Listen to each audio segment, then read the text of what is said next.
Halo teman-teman, di video kali ini aku bakal ngerangkum alur cerita film Scream 2 tahun 1997. Nah, sebagai informasi, aku akan ngerangkum Scream season 1 sampai dengan season 5. Buat kalian yang suka, linknya aku simpan di deskripsi video ini.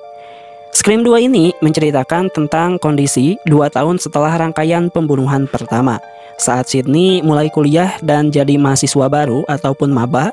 Lalu pada saat itu tiba-tiba seseorang yang mengenakan kostum Ghostface mulai datang lagi dan mulai meneror mereka semua. Jadi ceritanya 2 tahun setelah insiden di Woodsboro, dibuatlah sebuah film horor berjudul Stab yang diangkat dari kisah nyata yang terjadi dalam insiden tersebut.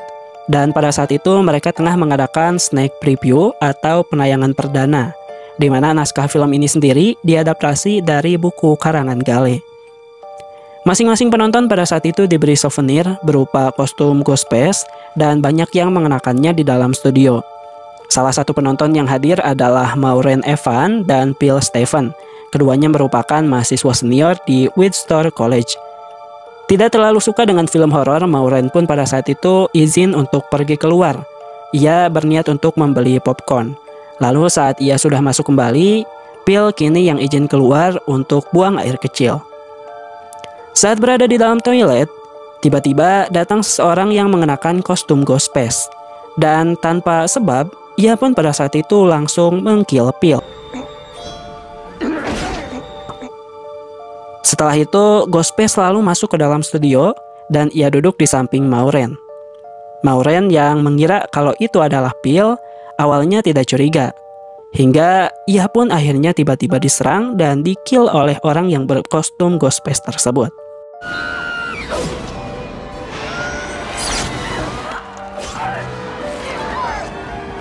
Apesnya lagi, penonton lain yang melihat kejadian tersebut menganggap bahwa itu hanya sekedar gimmick pertunjukan, karena memang berhubungan banget gitu kan apa yang mereka tonton dengan apa yang terjadi, sehingga tidak ada satupun yang menolongnya walau sudah berdarah-darah. Scene kemudian berpindah, terlihat Sydney kini sudah kuliah dan ia jadi maba mahasiswa baru di Windsor College. Ia tinggal di asrama bersama Hayley McDaniel. Nah, karena kejadian masa lalunya terulang kembali, pada saat itu awak media pun berbondong-bondong datang ke kampus untuk mencari berita dan informasi mengenai insiden ini. Akibat kejadian itu, karena selalu kepikiran, Sydney pun memilih untuk bolos kuliah dan ia pun menemui Randy. Lalu saat itu Randy pun ternyata yakin bahwa insiden tersebut hanyalah pembunuhan biasa. Sama seperti reporter lainnya, Gale pada saat itu tidak ketinggalan juga untuk datang ke Windsor College. Ia bersama kameramen barunya yang bernama Joel mencoba mencari berita. Gale pada saat itu sempat bertemu dengan penggemarnya yang merupakan seorang reporter lokal bernama Debbie. Kendati demikian, Gale terang-terangan menyindir sikap Debbie yang memang terlalu agresif kepadanya. Tak lama kemudian, Sydney, Randy, Hayley, dan Derek yang merupakan pacar baru Sydney datang menonton konferensi pers yang diadakan oleh kepala polisi bernama Harley. Walau kaget mengetahui ada Gale di kalangan media, Sydney pada saat itu mencoba untuk tidak memperdulikannya dan fokus pada masalah yang terjadi. Ya, walaupun jujur ia masih benci, tapi Gale sudah membantunya untuk membunuh Ghostface di season pertama, jadi ia juga harus berterima kasih. Sesaat kemudian, giliran opsir polisi yang bernama Dewey muncul. Mengobrol berdua, Dewey pun mengaku bahwa ia khawatir insiden yang terjadi ada hubungannya dengan ulah Billy sebelumnya. Ia pun meminta Sydney untuk berhati-hati sekaligus berjanji untuk menjaganya. Seperginya Dewey, Sydney pun lalu bergabung kembali dengan Derek dan kawan-kawan, dan di sana ada Mickey yang merupakan sahabat Derek. Lalu kemudian Gale tiba-tiba menghampiri bersama dengan Cotton. Setelah Cotton mengatakan kalau Sydney sudah memaafkan Gale yang dulu telah menuduh Sydney sebagai pelaku, Gale pun meminta pendapat Sydney.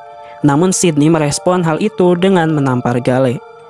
Cotton ternyata pada saat itu mengira kalau Gale sudah janjian terlebih dahulu dengan Sydney untuk mempertemukan mereka berdua. Tapi ia tidak menyangka kalau Gale setega itu pada Sydney dan tidak ada janji sebelumnya. Sehingga pantas saja kalau Sydney semarah itu. Sementara itu Dewey yang melihat ulah Gale dari kejauhan, Gale pun mengaku hanya melakukan tugasnya. Meskipun begitu, Dewey tetap tidak setuju dan meminta Gale untuk tidak mengganggu Sydney lagi. Di lain sisi, seseorang bernama Cici yang sedang sendirian di salah satu rumah mahasiswi Windsor College mendapat telepon dari pria misterius. Nah, karena merasa ketakutan, Cici pun sontak langsung menutup teleponnya. Lalu beberapa saat kemudian, tiba-tiba Ghostface pun muncul dan langsung mengkill Cici.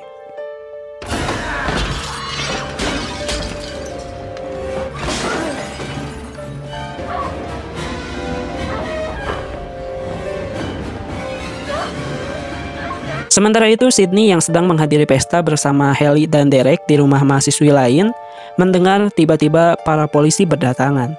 Para mahasiswa pun berbondong-bondong meninggalkan pesta itu untuk melihat apa sebenarnya yang sudah terjadi. Hingga di dalam sana hanya tersisa Derek dan juga Sydney. Saat Sydney masuk untuk mengambil jaket, Ghostface tiba-tiba muncul dan berusaha untuk mengkillnya.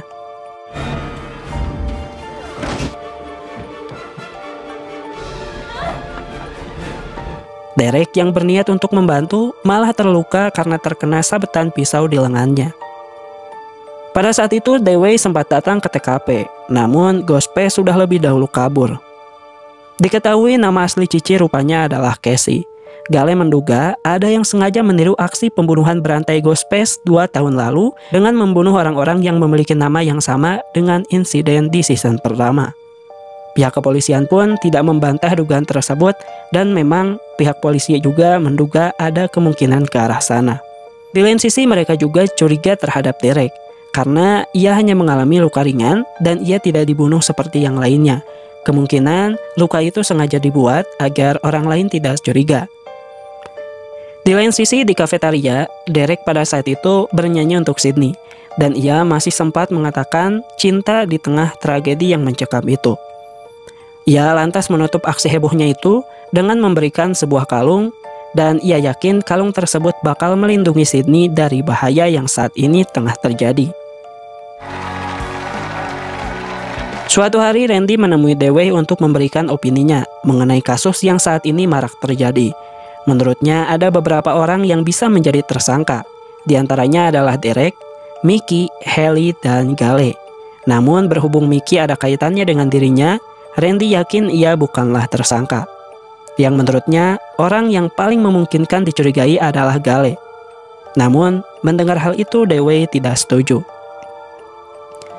Di lain sisi, Joel ingin pulang karena ia tidak mau jadi korban dari Ghostface ini.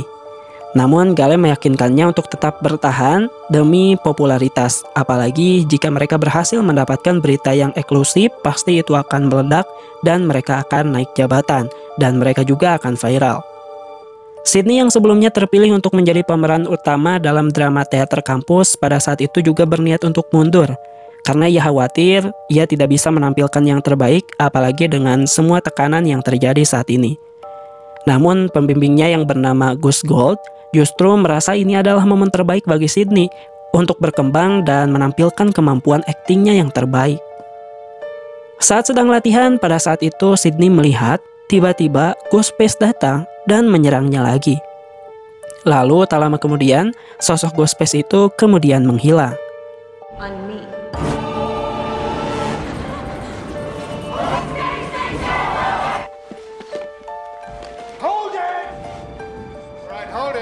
Belakangan ini, Sydney yang sebenarnya juga curiga pada Derek, mengungkap bahwa ia ingin sendirian tanpa ditemani oleh Derek untuk sementara waktu. Ya, meskipun permintaan dari Sydney ini cukup berat bagi Derek, tapi ia juga tidak bisa mengedepankan egonya dan ia harus memberikan space untuk Sydney yang saat ini sedang tertekan. Di lain sisi, Gale, Joel, Dewey, dan Randy saat itu sedang berdiskusi mengenai masalah Ghostface yang terus-menerus meneror mereka. Tak lama kemudian setelah Joel pergi, Ghostface pun tiba-tiba menelpon Randy. Mengetahui hal itu, Gale dan Dewey bergegas berkeliling untuk mencoba mencari di mana sih keberadaan si Ghostface ini. Namun saat keduanya sedang fokus mencari Ghostface dan tidak memperhatikan Randy, si Ghostface sialan itu tiba-tiba menarik Randy masuk ke dalam mobil van Gale dan langsung mengkillnya.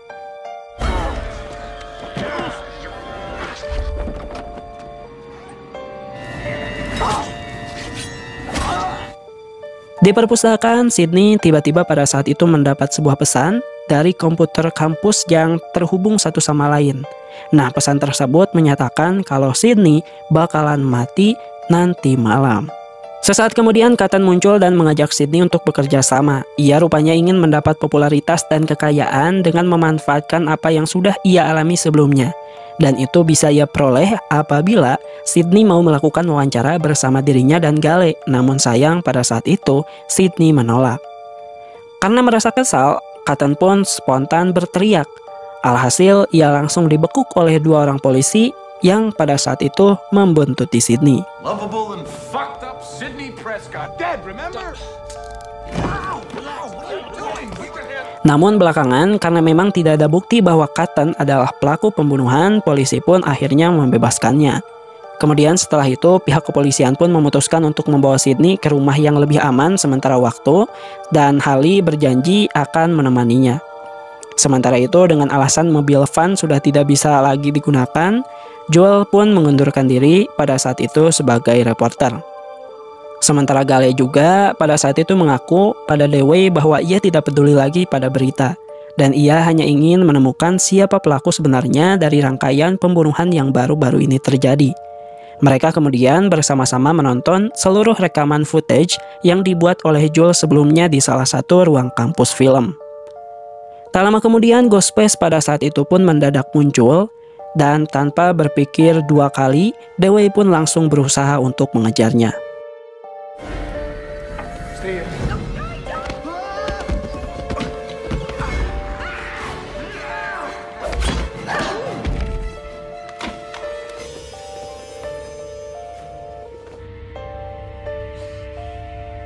Dewey yang berada di lain sisi ruang kontrol kemudian ditusuk berulang kali oleh Ghostface. Sementara Gale hanya bisa pasrah melihat semua hal itu.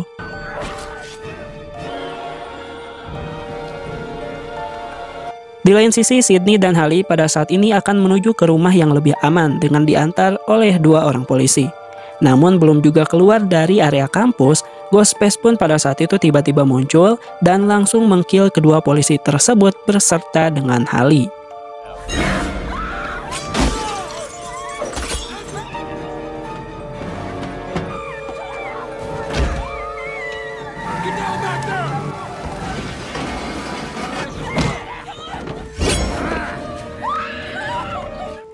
Keluar dari ruang kontrol, Gale bertemu dengan Cotton. Tangan Cotton pada saat itu dipenuhi oleh darah. Namun meskipun begitu, ia mengaku bahwa darah itu berasal dari tubuh Dewey yang ia dapati sebelumnya. Gale yang curiga dan yakin kalau Cotton adalah Ghostface selama ini pun buru-buru keluar dan menggunakan telepon umum kampus untuk menghubungi polisi. Kebetulan, Debbie juga pada saat itu ada di sana. Di lain sisi, Sydney tiba di ruang teater. Tak disangka ada Derek di sana dalam kondisi terikat di salib properti teater. Lalu saat Sydney akan melepaskan ikatan Derek, Ghostface pada saat itu tiba-tiba muncul. Rupanya, dia adalah Mickey. Mickey mengaku bahwa ia melakukan semua pembunuhan itu bersama dengan Derek.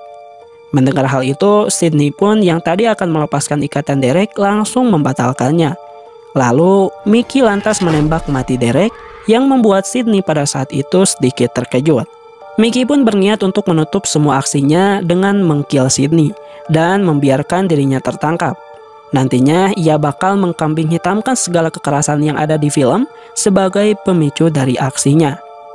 Sempat mencoba melawan, namun pada saat itu Sydney gagal untuk kabur. Sesaat kemudian Gale akhirnya datang, ada Debbie di belakangnya dan menodongkan pistol ke arah Gale.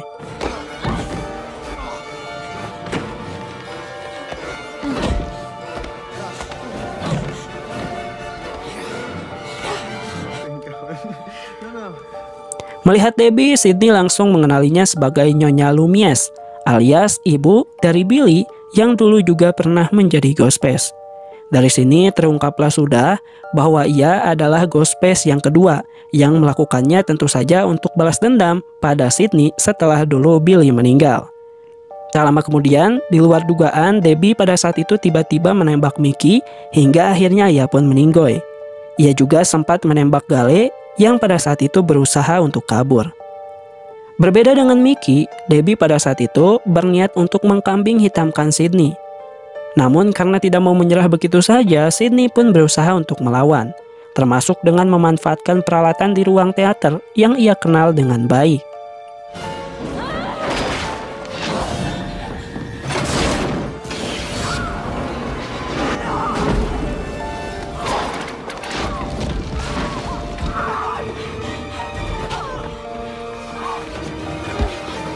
Di saat nyawanya di ujung tanduk, pada saat itu Cotton pun tiba-tiba muncul. Dan tanpa basa-basi lagi, Sydney langsung menceritakan apa yang telah terjadi, bahwa Debbie dan Mickey adalah Ghostface di balik semua ini. Cotton pun pada saat itu menanyakan pada Sydney apakah Sydney mau membantunya jadi tenar. Dan pada saat itu Sydney pun akhirnya mengiyakan permintaan dari Cotton itu, sehingga Cotton pun langsung merespon dengan membantu Sydney untuk mengkill Debbie. Setelah menolong Gale yang ternyata pada saat itu belum meninggoy, ketiganya pun berniat untuk meninggalkan TKP.